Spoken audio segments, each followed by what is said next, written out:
So Guy just learned a very important lesson that I think anyone within the world of Tensura would be wise to take, which is, if you mess with Tempest, you're gonna find out. From minute one of him jumping down and just trying to swing that big D energy around, you knew it was gonna be entertainment gold, but there was a lot of entertaining characters going through the labyrinth. The idea of coming to, because there's a time limit of how long they were giving the show for. Boss has already been cleared, treasure chest is open, 30 minutes to respawn, they got like 15 minutes left before the countdown goes, and he decides to pick a fight with the worst option possible. The fact that Rimuru says that when they're born they already surpassed A rank. You're going up against someone who at a baby could have kicked your ass. And the idea that the whole demonstration is to show just how you can die over and over again, there's no pain.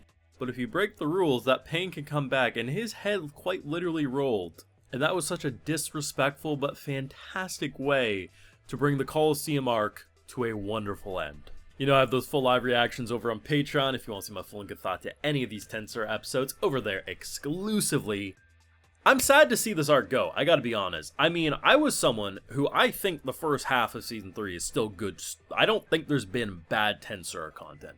There's been, at times, a little more boring, but at the end of the day, I don't think the show has ever been abysmal.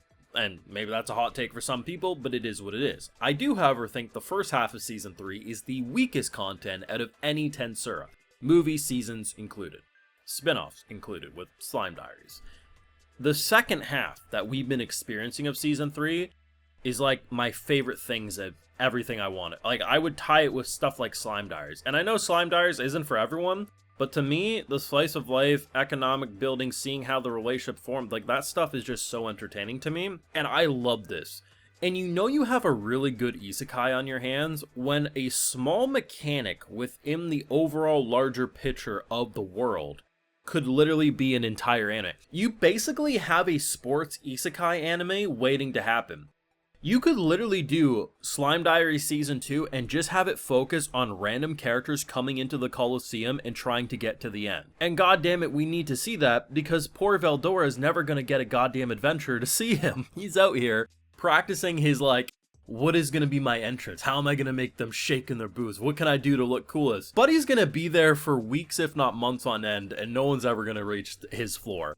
We need a Season 2 of Slime Diaries or something like, hell, give me a Season 2 of Slime Diaries exactly as it was and give me a second spin-off. Actually, I think we need 3 spin-offs at this point because we need more Slime Diaries. I want to see a spin-off focusing just on the Coliseum. Think of something like Dungeon People from this anime season. You could literally do something so cute and simple like that, but just have it be focused on the Coliseum here. And then also, honestly, maybe we need 4 if you think of it. Because Masayuki deserves his own anime too, so let's add that to a third one. And then there's also, oh my god, there's so many freaking characters that could do a full season of it. Tensura is peak. It may not always be perfect, but the amount of characters and the amount of possibilities of just a core, 2-core anime focusing on stuff outside of Rimuru shows how alive and breathing the world actually is. And watching an episode that's entire mission is to have fun. You have Rimuru sitting up in the bleachers and basically the entire way is just thinking, man, did I hire the wrong people? Because Ramrus is out here casually exposing the whole goddamn floor plan to someone who brought her a slice of cake. I'm not surprised, but I am disappointed in her. The idea that the difference in night and day difference of so many of the different people, like you have this God of War Kratos looking mofo in his party, just, they became the laughing stocks, but honestly props to them because had we not had certain groups doing so well, I mean, most of them probably would have been suffering similar things. Masayuki's out here just arms crossed, dropping through the pitfalls. Rimuru got so fed up with how certain characters were cheesing their way through like the first 10 levels that he's like, we're removing the pitfall traps for the intro because screw this. And I love how you have this moment with Ramrus thinking that Rimuru forgot.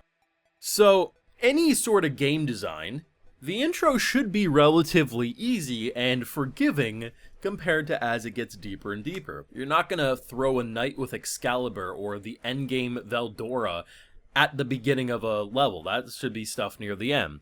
The idea that Rammus looked at Rimuru and said, well, I saw so many pitfalls in deeper levels, I just thought you forgot, so I added a lot to the intro too. And Rimuru's out here being like, your game design is ass.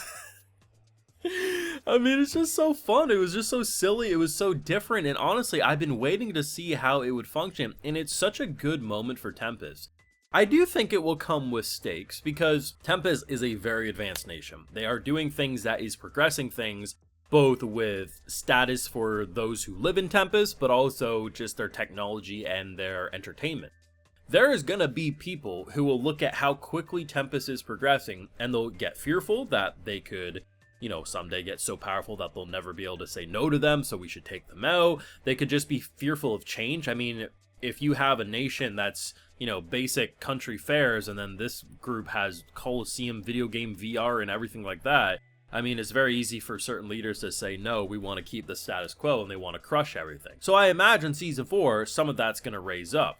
But I love the idea that it's just such a bold advertisement. That, hey, someday we are going to make this available for the public. People from across the whole country are going to come to Tempest just to see this attraction, maybe even try it themselves. Because by showing that there's no pain, there's no stakes, if you break a rule, they can make you feel that. And I think that's a good thing, because it kind of makes it feel like, oh, we can't just push Tempest around. Like, they're strong bosses and they can do what needs to be done. But at the end of the day, they've really proven that with this event, with everything we've seen, like, Tempest is the place to be. We have very strong alliances right now. Rimuru is impressive as a demon lord, but at the same time, with all that impressiveness will come jealousy, envy, if not fear, and that will cause more conflict. It's not always going to be sunshine and rainbows, and even if I think the first core had many issues, I think that was a good example of people, you know, trying to push back, and that's not going away. Fantastic episode. It highlights just how good of an isekai this is, because it literally has multiple small ideas in the grand picture of this world that could be an entire anime for most authors, and this one has just dozens upon dozens. Like, it's just so casual. Fantastic. One of the most, like, just, I had a grin my entire time. I was just loving it. I loved seeing it, and I want Slime Diaries Season 2. I want a sports anime just focused on this Coliseum. Give me a Masayuki anime. There's some people who legitimately get mad at Masayuki, and I have no idea why. Like, there are some people who have unironically claimed Masayuki ruined the season for them. How? I don't get it. Have fun, bros. This shit's just fun. Let me know your thoughts and feelings down below. Be sure to leave a like if you enjoyed. Subscribe if you're new around here. Of course, ring that bell. And like I mentioned, we have full live reactions over on Patreon. And hey, while you're over there, I'll also give you a video shout out. Alright, so today we got Bassman 280, Waka, Merc, Sebastian Just, Fear Machine, and we also have Keegan Miller. So I appreciate the support, everyone. And please take care, and y'all have a good one.